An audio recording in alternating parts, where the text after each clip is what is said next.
what is your underlying worldview of the widening income disparities?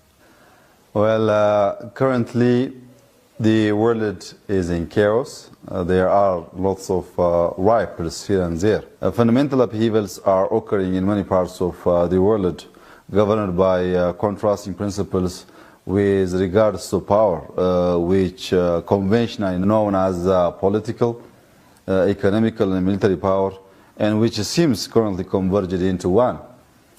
Greed, social and economic inequality, climate change, and misuse of natural resources, as well miscommunication which tries to make you responsible for what others perceived, not for what you have said. So this is just to name a few.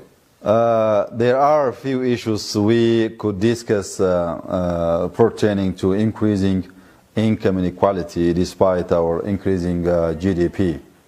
Regional conflicts in Oromia and Ethio-Somali regions and implications in the Horn of Africa, and how my party is working in tandem with all stakeholders.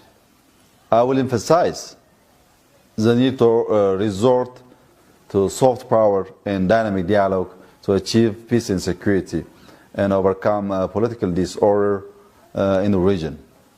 Sadly, Horn of Africa is also plagued by erratic climate issue, and this has to be dealt with utmost attention. As well, deal with political turmoil and economic development. I will emphasize the need to employ knowledge-based economic development, especially innovation as a means to tackle recurrent climate issue. Ethiopia seems to be doing fairly well, continuing the remarkable decade-long double-digit economic growth. As of this year, our country is the largest economy in East Africa. In fact, International Monetary Fund (IMF) estimates the real gross domestic product to be around 9%. Despite this promising trend, circumstantial evidence shows that income and wealth inequality has increased. Globally, almost half of the world's wealth is now owned by just 1% of the world population. Hence, income disparity is a global crisis and shakes up the well-being of communities worldwide. Bringing this story home, we have also become the second largest population in Africa, and estimated to become the 10th most populous place on the planet Earth by 2050. Income disparity is one of our pressing issues. Individuals sprouted with wealth much higher than the annual budget of some of the regional states. There is a massive concentration of economic resources in the hands of few people, presenting a significant threat. This disparity in access to economic power undermines social peace, hinders a fair and inclusive economic progress, and instigates political turmoil. What's more, sea lanes in the Red Sea and in the Indian Ocean are considered among the most strategic. Almost more than 80% of the world's seaborne trade in oil transits through Indian Ocean checkpoints. How would you define the impact of the current inter-regional conflict between Ethiopia and Somalia and Oromia, if continued for long? To have peace in East Africa and the Horn, we need to understand it as a very political dynamic region in the world. Almost nowhere else have geopolitical forces and regional ambitions combined to exhibit volatile time and geopolitical contestation. Chaos in the region has a direct effect in the global affairs. Therefore, solving the conflict, which encompasses national, regional, and global dimensions, requires courage, hope, and unshakable conviction. Above and beyond the decisive involvement of our government, stakeholders should come together to secure peace and security. because delayed solution to this regional conflict could take the Horn of Africa back into unforeseen chaos. Horn of Africa is not only vulnerable to resource and ethnic conflicts, but has been vulnerable to disruptions related to changing climate. Our nation's long history of alternating droughts and flood cycle and erratic climate change resulted in a decline in soil fertility, a loss of biodiversity, and deforestation. I believe that the Paris Agreement on climate change forms the basis for an international cooperation and long-term climate change action plan. Has there been a permanent shift in the way your party sees conflict? I would like to emphasize that the way our party sees conflict is based on our values, embedded in constitutionalism and dedication to human rights. We believed we would bring solution to the conflict through democratic path by the persistent exercise of goodwill. Generally speaking, every society that has ever existed in human history has to some point faced its decline. We cannot be arrogant enough to believe that it cannot happen to us. However, we need to exercise humility and to recognize the limitations of human foresight. That said, we have faith in our society and constitution. We have faith in continued transformation. We need to go above and beyond the narrow, prescriptive parameters of the current debates outside the fortress of our current system. A system predicated on our natural aspects of greed, selfishness, and fear is dangerous. These are old and dead ideas. An appropriate adoption is the principal task of our party.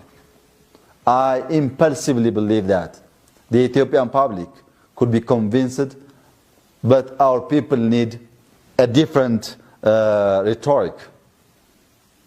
My instinct is, and I hope I'm right, that the revitalization imperative that presents a framework combining fortitude and purpose will gain the support of the people. Are technology and globalization destined to drive up inequality? There is a widespread view of modern science and technology with excessive technological optimism.